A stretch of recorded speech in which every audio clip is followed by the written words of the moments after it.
Then Melchizedek, king of Salem, brought out bread and wine. He was the priest of God Most High. And he blessed him and said, Blessed be Abram of God Most High, possessor of heaven and earth. And blessed be God Most High, who has delivered your enemies into your hand. And he gave him a tithe of all.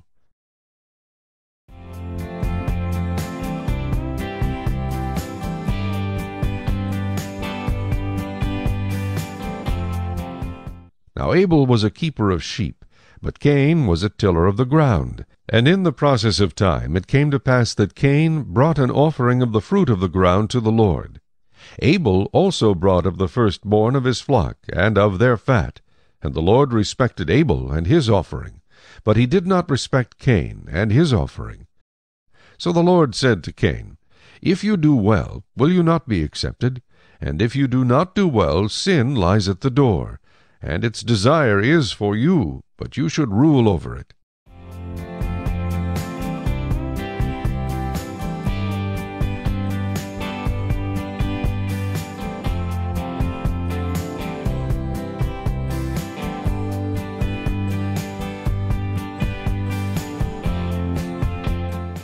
But you shall seek the place where the Lord your God chooses out of all your tribes, to put his name for his dwelling place, and there you shall go. There you shall take your burnt offerings, your sacrifices, your tithes, the heave offerings of your hand, your vowed offerings, your freewill offerings, and the firstborn of your herds and flocks.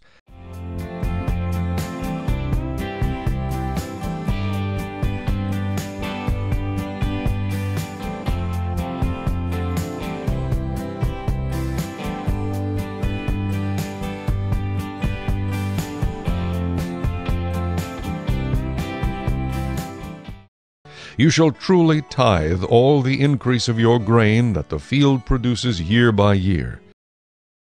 And all the tithe of the land, whether of the seed of the land or of the fruit of the tree, is the Lord's.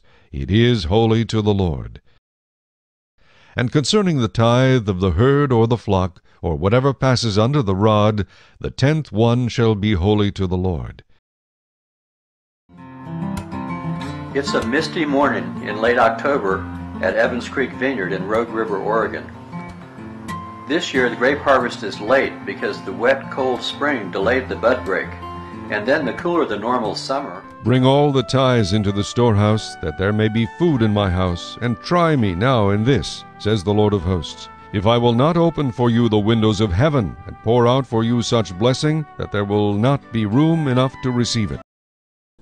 If you then, being evil, know how to give good gifts to your children, how much more will your Father who is in heaven give good things to those who ask him? Slowed the normal maturation rate for the berries.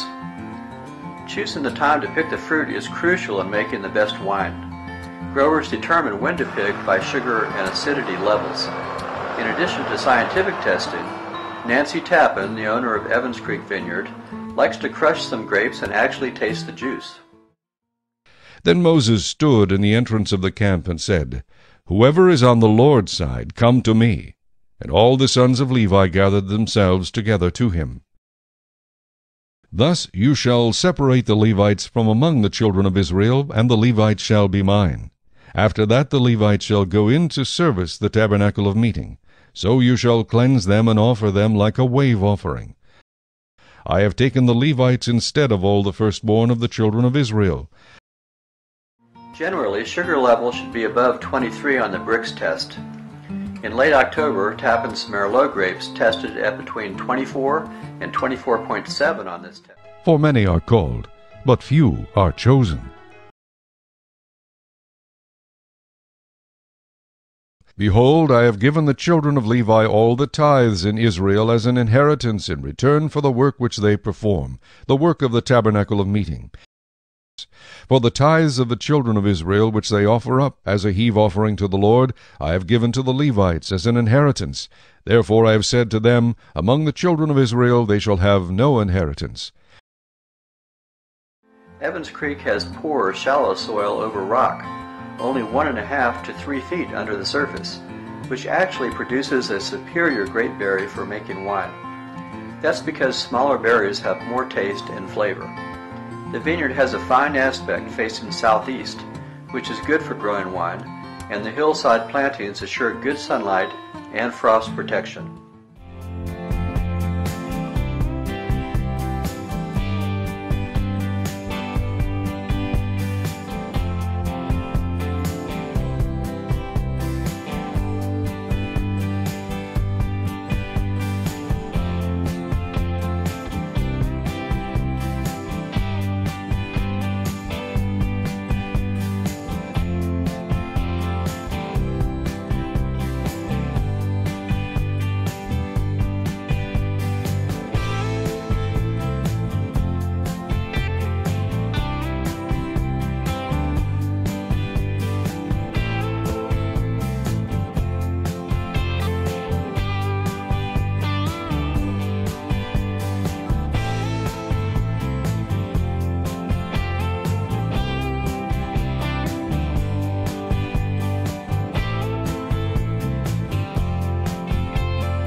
Bring all the tithes into the storehouse, that there may be food in my house, and try me now in this, says the Lord of hosts, if I will not open for you the windows of heaven, and pour out for you such blessing, that there will not be room enough to receive it.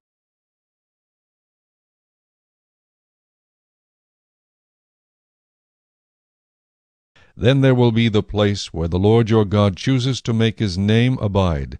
There you shall bring all that I command you, your burnt offerings, your sacrifices, your tithes, the heave offerings of your hand, and all your choice offerings which you vow to the Lord. He who has my commandments and keeps them, it is he who loves me.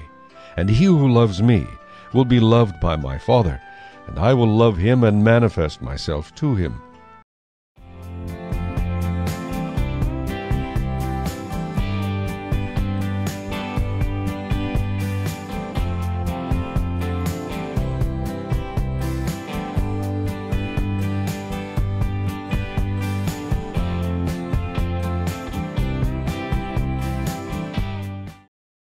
You shall truly tithe all the increase of your grain that the field produces year by year. And you shall eat before the Lord your God in the place where he chooses to make his name abide, the tithe of your grain and your new wine and your oil, of the firstborn of your herds and your flocks, that you may learn to fear the Lord your God always.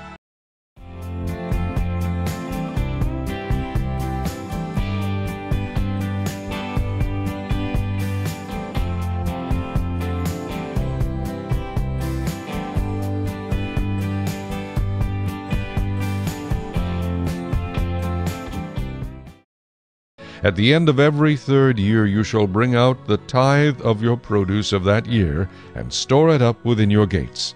And the Levite, because he has no portion nor inheritance with you, and the stranger, and the fatherless, and the widow who are within your gates, may come and eat and be satisfied, that the Lord your God may bless you in all the work of your hand which you do.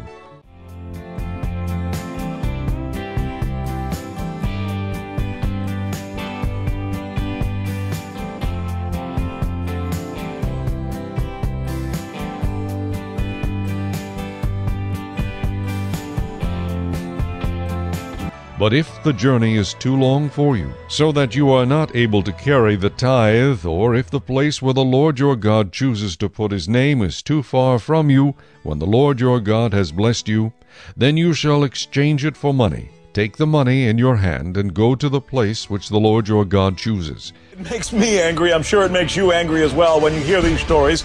You can almost call it a protected racket, and I'm talking about televangelists. Then you shall say before the Lord your God, I have removed the holy tithe from my house, and also have given them to the Levite, the stranger, the fatherless, and the widow, according to all your commandments which you have commanded me. I have not transgressed your commandments, nor have I forgotten them. The ones who rake in billions of dollars a year on donations because they are nonprofit ministries don't even have to declare any of this stuff. The men of the cloth don't have to tell anybody just how much they make or even how they spend it. They don't even have to pay taxes. And now a Senate panel is investigating a money trail that leads straight into the pocketbooks of several of these televangelists. We're talking about lavish lifestyles here. Rolls-Royce, $2,000 suits. And that's just the tip of the unchristlike personal greed involved in some of these churches. You may not eat within your gates the tithe of your grain, or your new wine, or your oil, of the firstborn of your herd or your flock, of any of your offerings which you vow, of your freewill offerings, or of the heave offering of your hand. Ole Anthony is the president of the Trinity Foundation. He's investigated televangelists for 20 years now. You know, it's amazing. I mean, I'm a Christian. Then a man of God came to Eli and said to him, Thus says the Lord, And did I not give to the house of your father all the offerings of the children of Israel made by fire? Why do you kick at my sacrifice and my offering which I have commanded in my dwelling place, and honor your sons more than me, to make yourselves fat with the best of all the offerings of Israel my people?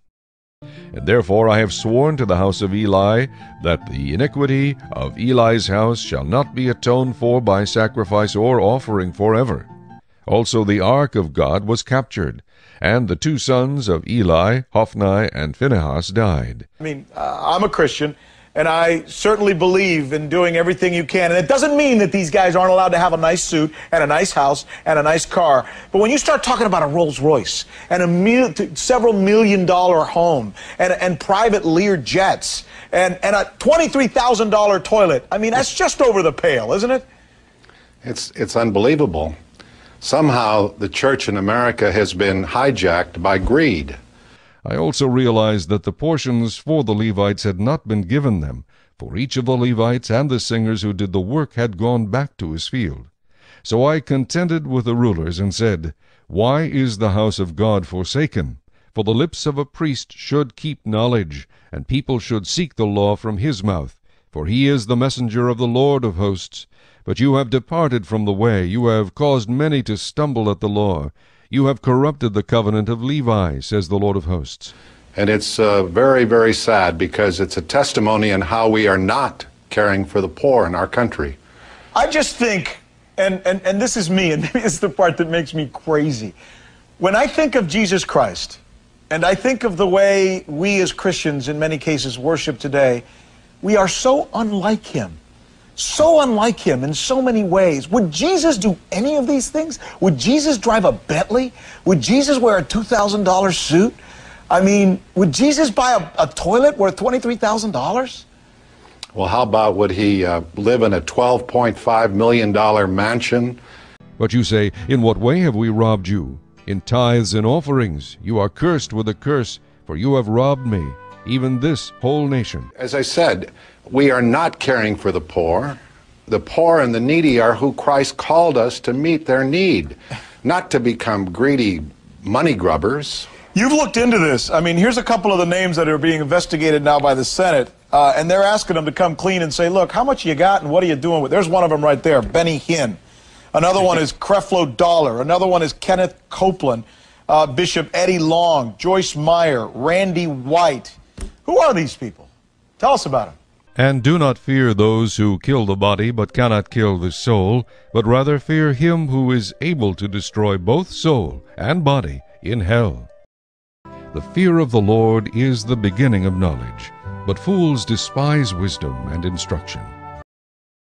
Who, knowing the righteous judgment of God, that those who practice such things are deserving of death, not only do the same, but also approve of those who practice them. Well, Benny Hinn is someone that I've met personally with. He made me a promise he was going to reform. He was going to stop living in mansions and driving expensive cars. He said we have to re-examine our calling, because some of the ancient saints lived in caves. Now it's far worse now. He's got a $12.5 million mansion on the Pacific coast, and he doesn't even have a church. It's his parsonage.